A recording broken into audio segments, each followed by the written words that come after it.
有個人好中意發脾氣，每當佢發脾氣嘅時候，佢就會喺木板上面釘一口釘。好快呢塊木板就釘滿晒釘啦。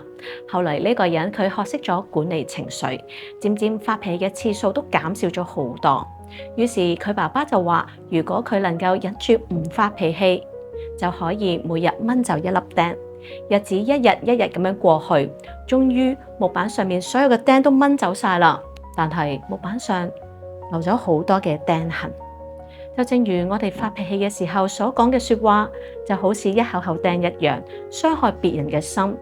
就算後嚟向人哋道歉，但帶俾別人嘅傷害係唔會咁容易消除嘅。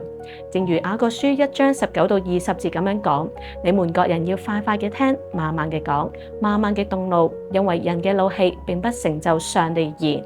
每當我哋要發脾氣講說話之前，我哋先停一停，諗一諗，講多啲能夠造就別人嘅說話。呢個係靈修1分鐘，我哋聽日再見。